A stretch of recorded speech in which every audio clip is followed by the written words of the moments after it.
Podcast número 5000. Hi, we are Sergio Rosales, And Erick Castañon. and we are going to talk about how the Chilean education system approaches diversity. But there are so many ways of inclusion, so we are going to focus only on the socioeconomic vulnerable strata. First of all, we have to know how and why it's beneficial for education, the social diversity. Well, the benefits of mixing different social classes in the classroom is that the students are going to learn about social reality and put end to prejudices by the exchange of personal experiences.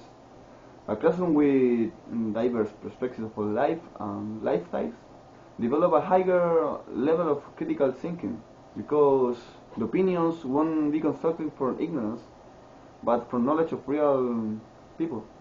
In Chile, Mineduc is the state organism in charge of education.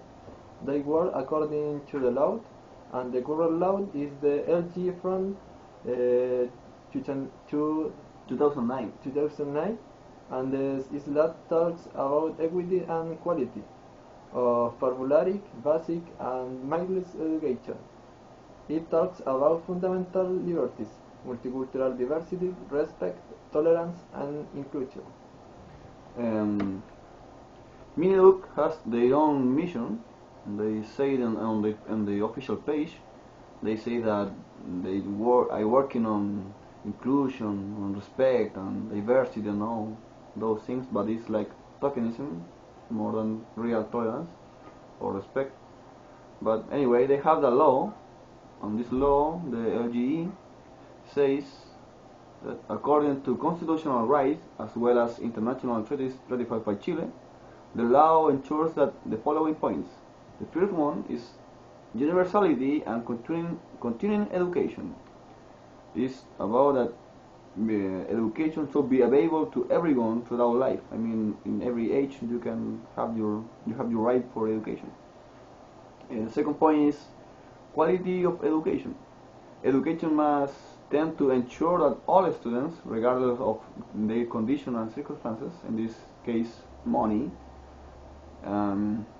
everyone have to achieve the overall objectives and learning standards that are defined in the manner established by law. And equity, the system will ensure that all students have equal opportunities to receive quality education. I mean, it doesn't matter where you come from, or everyone, every single one should have the same education. Others should have something better than you just for why. And the fourth point is diversity. The system must promote and respect social diversity populations that are served by it. And the last point is integration. The system propagated the incorporation of students of different conditions, social, ethnic, religious, economic, and cultural. Well, all these points talks about that everyone has the right for education.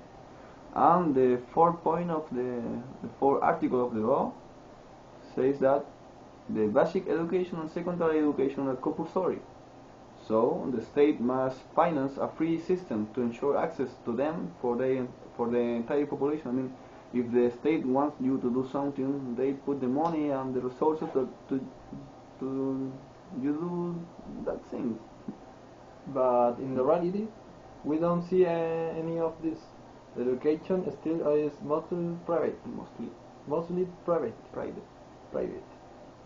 generating inequality. We have only a few municipal schools, and the most are subsidized private and particular paid. And the difference of quality between them is tremendous. Only on May the last year is well promulgated a law project to simulate the access to vulnerable social class to education be taken school under the management on the state to put an the end of the privatization of education. Like my partner said, this project is the school inclusion law. That is kind of new. In the region ensures families the choice of the establishment they like without that depend on their economic capacity. I mean, it's not the school who choose the students. It's the student the one who choose the school. And we saw a video in the page of the middle where a woman, I don't remember the position, her position, and she was explaining how was the selection process, but it was a kind of way anyway, because if the students that are postulating to the school are more than the, how do you say this, than the space that the school has, they will choose in a random way who is going to enter and who doesn't. This is a kind of weird. I don't know. Well, this project, I say, shows that the people choose the establishment and not the establishment itself. And the second is that it eliminates profit in establishments that receive contributions from the state, which means that all public resources must be invested to improve the quality of education received by our children. The last is that it ends with the arbitrary selection, which will allow parents and guardians to choose freely the school at the educational project of their choice for the children to study. In conclusion, the socio-economic inequality in education remains, because it's not only a problem of resources. Every social class has their own culture, and the conflict is about the discrimination that some people could suffer and the difficulties that they will have to get over at the moment to get into school of a different context. For example, if a boy at the moment of being integrated to a school that used to be a particular faith will suffer discrimination, won't have money to buy the school books, to the good food, uniform, etc. Well, I hope we accomplished the goals of this unit, and this is our reflection of the unit. Thanks. Bye.